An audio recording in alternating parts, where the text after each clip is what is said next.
Hello,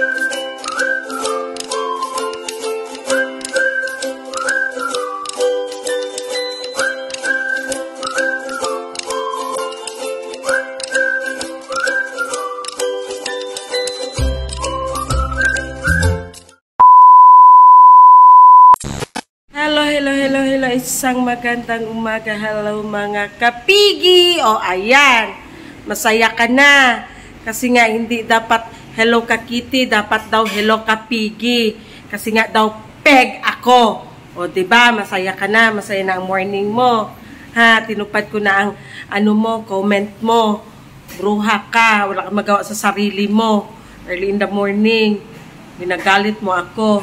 So ayan, timpla tayo ng kape. Ha, kitipla tayo. Nagtipla ako ng kape. 3 tasa ang tinimpla ko, guys. Kasi nga, ay Zian sa akin at saka sa partner ko. Ayan na nga, coffee. Okay. Samahan nyo kami magkape. So, ayan. Early in the morning. Bad trip na naman si Akech. Kasi, may nag-ano na naman. Dapat daw hindi hello.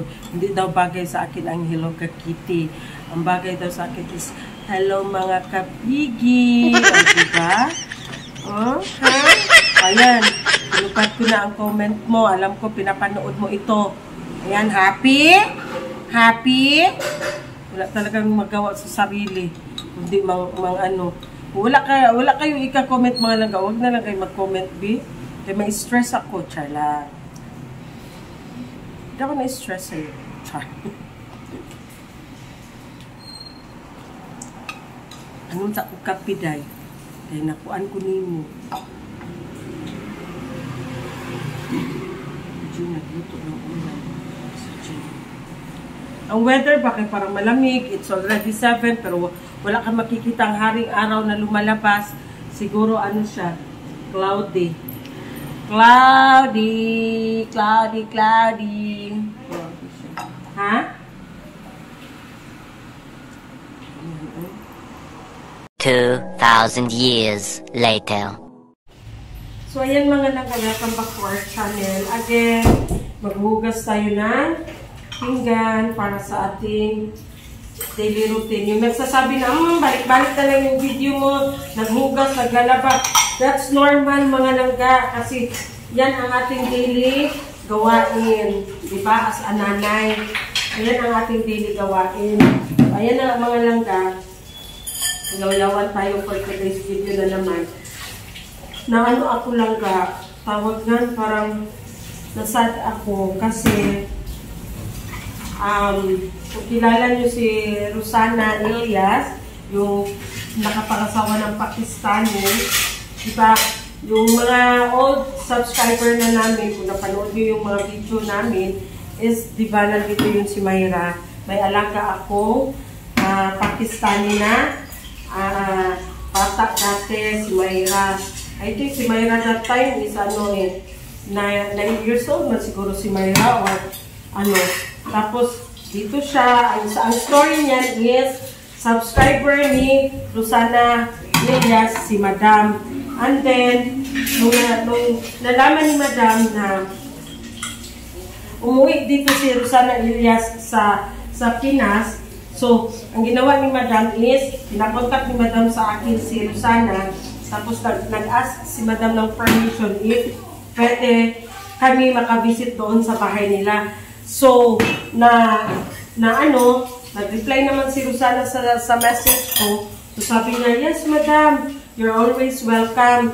So, that time, nandun kami sa rest house ni Madam. So, ang rest house ni Madam at saka ang lugar nila Rosana Elias is malapit lang. I think mga 1.5 hour lang kasi nga sa bukid noon. Sa bukid yun sila Rosana Elias.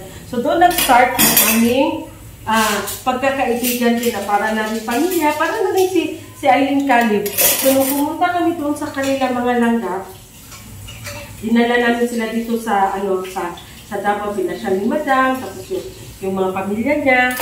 So, nakita namin that time kasi mga langga, ang lugar kasi nila Rosana Elias is yung nasa gitna ng mga tubuhan kasi nga doon sa doon sa tawag niyan, doon sa Bukidnon, katubuhan ba? O, katubuhan. So, uso masyado that time ang rape ba sa mga estudyante, sa mga bata. Kasi nga, malayo pa ang highway doon sa bahay nila. So, yung mga estudyante is naglalakad lang, madaanan talaga yung tubo-tubo o yung mga katubuhan. So, sa takot naman ni Rosana na baka maano yung anak niya kasi nga busy din si Rosana kasi nga naghahanap buhay din si Rosana. So yun nga, busy nga si Rosana. So sa takot ni Rosana, sa takot din ni Madam na baka ano mangyari sa bata kasi nga halos every week may nire-rape doon tapos doon na lang makikita sa gitna ng tubuhan. So nakapag-desisyon na dito na lang muna si Mayra sa amin mag-aaral. Kaya yun, dumating si Mayra dito sa amin. So, ayan na nga, to make it short, in-enroll ko si Mayra, tapos, ang pag-enroll ko kay Mayra is gusto sana ni Madam sa private school. Kasi nga, ano man ang bata sa private school, tapos hindi man siya pwede matanggap sa private school kasi nga, yung curriculum nila doon sa Pakistan is iba dito sa atin sa Pilipinas. So, hindi siya pwedeng tanggapin sa, matanggap siya sa private, pero back to grade 3. At that time, grade 5 na si Mayra. So, back to grade 3 or back to grade 1 siya kasi nga, iba ang curriculum nila doon. So, may nag-suggest nakapagsabi sa akin na i-try ko sa public. So, nag-try ako doon sa public. So, nagpunta ako doon.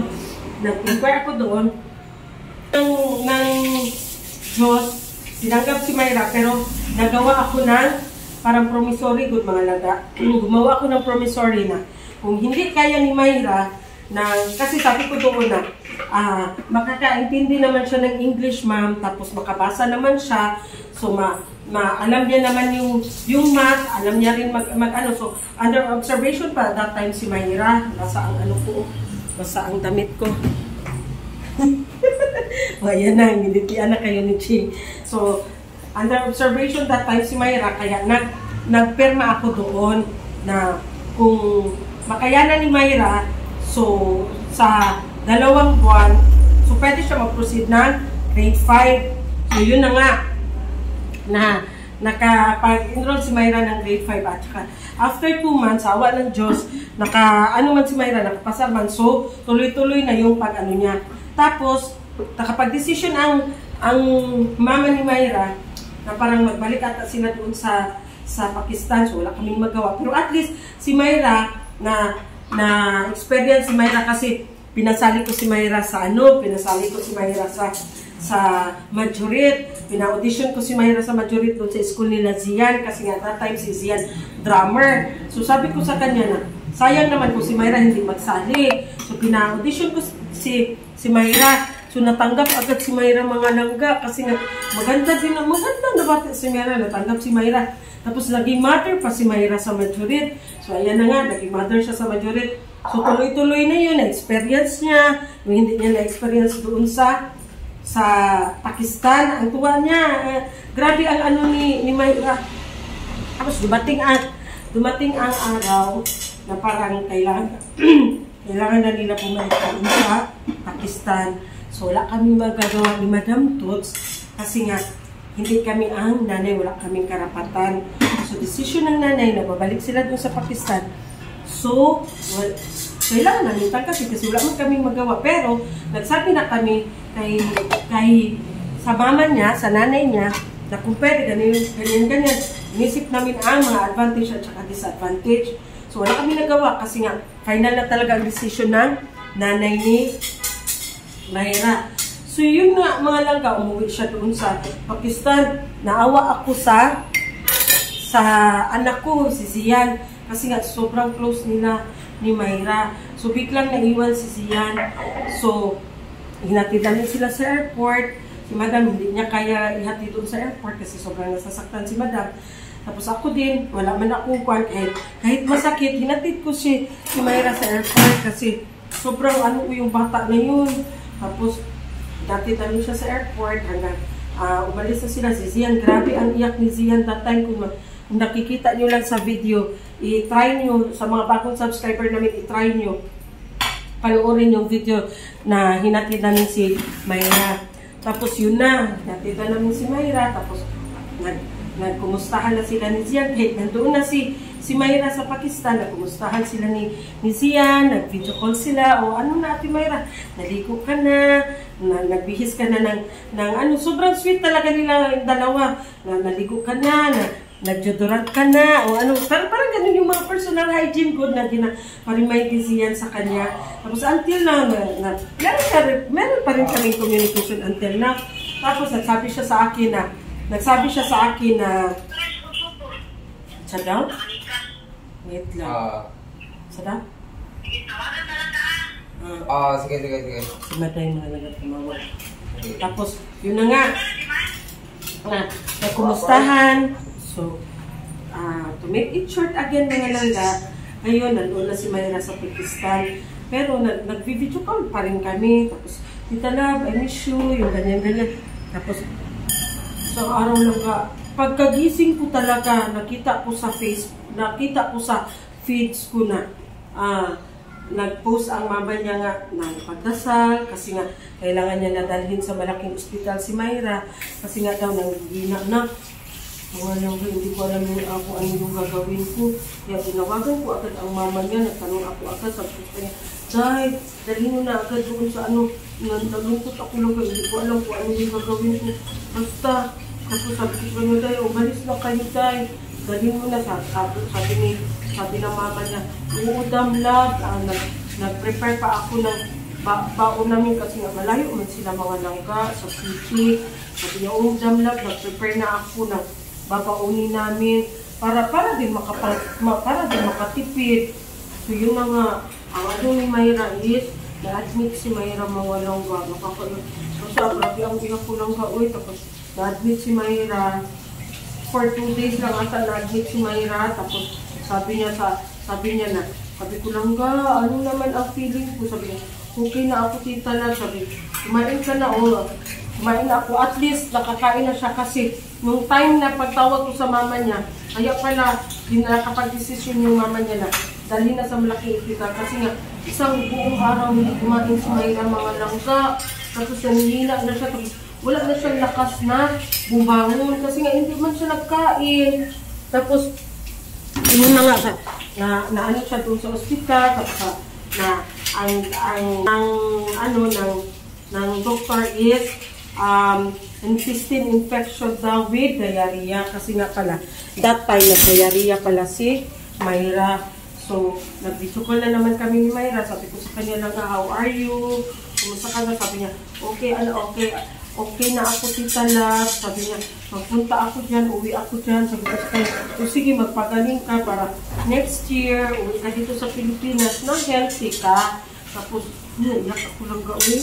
Tapos yun na nga, encourage ko siya kasi gusto niya na bumalik dito. Sabi ko sa kanya, sige magpagaling ka para next year malapit naman mag-bear ba? So, magpagaling ka para pagdating mo dito sa Pilipinas, healthy ka lang ha. Kasi ipasok kita doon, in-enroll kita sa ganun. Kasi mga marami akong plano that time kay Mayra kasi dapat i-enroll ko siya ng modeling that time para mahasa yung ano niya, confident niya kasi mahihain si Mayra. So, ngayon, ang update is parang bukas mag-uwi na ata sila. Mag-uwi na sila bukas. Lalabas na sila bukas.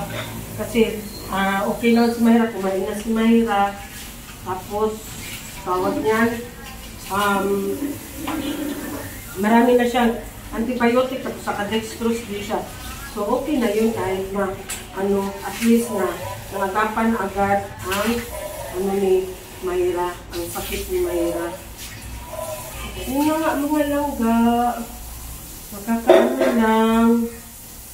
Kasi may mga talaga na may mga pangyayari talaga na masakit. Pero, alam mo mga langga, mula nung pag-alis ni Mayra, Diba, nag-vlog ako, nag-vlog kami. Pero simula nung pag-alis ni Mayra, pag-uwi ni Mayra, nag-stop talaga ako lang. Nag-stop talaga kami lang for 3 years. Kasi nga, parang hindi ko pa kaya na mag-video ako tapos ma-remember ko ko na usually kasama ko si Mayra sa video parang sobrang sakit eh. Isa din yun sa dahilan na nag-stop kami sa pag-vlog for 3 years mga langga. So, ngayon, I'm happy na okay na si Mayra. 2 araw siya na-admit mga langga, 2 araw siya na-admit. So, super ano yun ni Madam Tuts, palangga masyado ni Madam Tuts yun si Mayra. So, sana tuloy-tuloy na ang pagaling ni Mayra mga langga. Uy, si Mayra kasi mahilig sa mahilig kasi siya, kahit nung nandito siya, mahilig kasi si Mayra sa mga langga, mahilig siya sa Pansit Canton. Mahilig siya kumain ng Pansit Canton, which is hindi dapat. Kasi nga, grabe ang preserved packets ng Pansit Canton. Kaya nang kumain ng 4 na Pansit Canton lang sa isang kainan lang. Kaya, hindi dapat i-discourage talaga natin yung mga anak natin na kumain ng Pansit Canton. Kasi maraming tapos hilig din siya sa chichirya.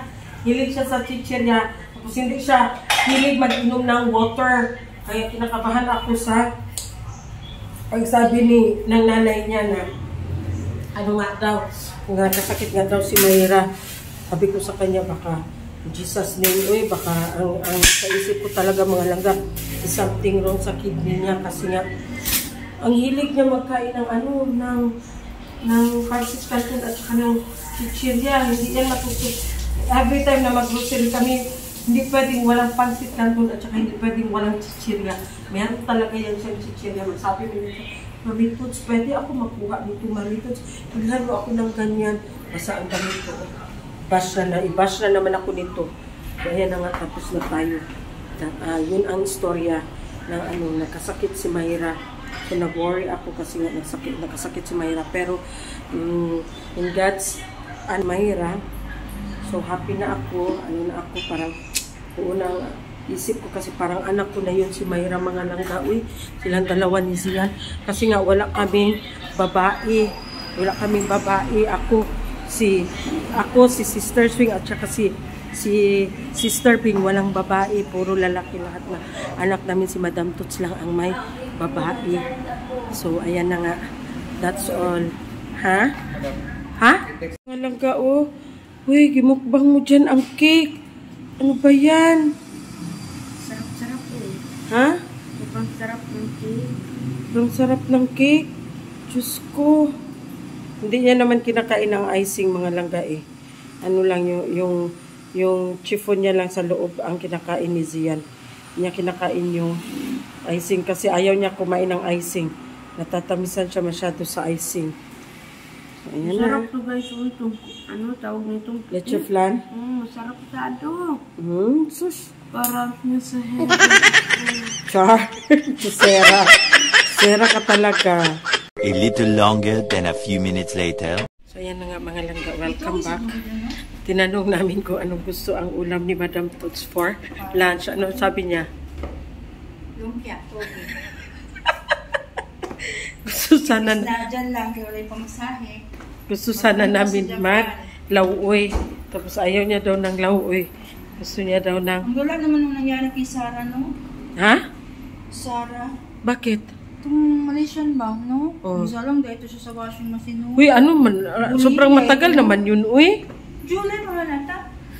So, ayan. Nag-request si Madam Tuts ng lumpia na togi. So, pupunta tayo? Pupunta ka? Ano pala ang dinala ni Dodo? Nasa sakyan. Saan pala siya? Ibiling mo. Okay. So, i-defrost mo muna yung giniling. So, i-defrost paniching ang giniling. Tama-tama. May pinuntahan pa kasi si partner ko, si Dudong. Ha? Hindi mo problema siya. Magkano na lang daw pera niya. Ano? Anong problema mo? Okay, Okay, naghiram kami ng sasakyan na anak ni Madam Toots kasi nga punta kami ng Turil. So si Zian, Diyos ko, bakit hindi pa ito Zian? Naligo na pala si Kuya Zian. Very good kasi mag-alarm yan siya langga ng 11. Kailangan 11, nakaligo na yan siya kasi ang klase niya is 12. So ayan pa, asikasuhin muna natin si Kuya Zian. Hindi, nakaplansa na. Pagkatapos niya maligo lang, alam niya na yung gagawin niya. Kasi nakaplansa na nga yan for me, Zian. Every Sunday night, nagplansya ako. Good for 1 week na talaga yan na pag, ni Zian, from Monday to Friday na talaga yung uniform niya. So, ihanger ko lang. So, nag-alarm siya. Nandito man ako or wala, nag-alarm yan siya. 11 sa cellphone niya. At 11, papasok na yan siya sa banyo. Tapos, alam niya na saan nakalagay yung mga uniform niya, sa nakahanger. So, siya na mag-isa mag-ano sa sarili niya. Tapos, ihatid siya ng kuya niya. Pag walang pasok si Kuya Kinkin, si Kuya Kinkin ang maghatid. Pero pag walang pasok si Kuya Kinkin, si Kuya Zian lang talaga mag-isa ang pupunta ng school. Magpatawid lang siya dyan sa security. So, ayan na nga. A few moments later. So, ayan na nga mga langga. Punta tayo ng Turil. Ako na lang pala kasi walang maiwan kay Madam Toots. Kasi nga si Sarah nagpa-inject. Kasi nung i-immunize yung mga pusa na naanuhan si Sarah, nakambrasan si Sarah. So ayan, idiretso ko na lang din, idaan ko na lang si Kuya Zian sa school niya. So tara, punta tayo ng Turil.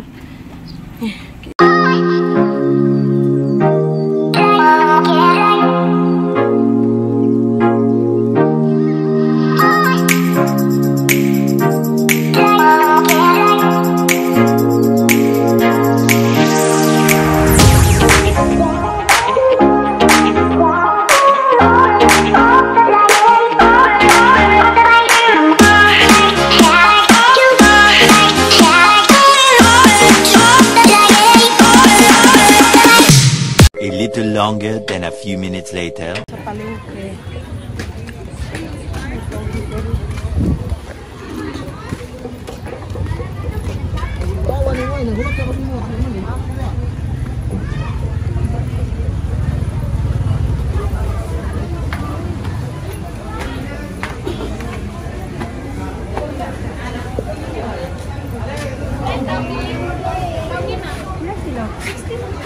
Sa kilo lang ito. Naman ko? Naman ko deliver? To, Gigi. Kanang na isagol na? Oh, kanang nanay carrots, nanay kuan for lumpia. Pwede man siya lumpia, tino? Lumpia dyan siya nga ano mo. Pwede na siya adubohon. Pwede po gisahon. Lami man na adubohon ka? Lamig man na siya tubuhin. Yes. So, nag-crave kasi si Madam Toots ng lumpiang togi. So, ayan. Gawa natin siya ng lumpiang togi. Yan, apa dyan pagkapin. Wow.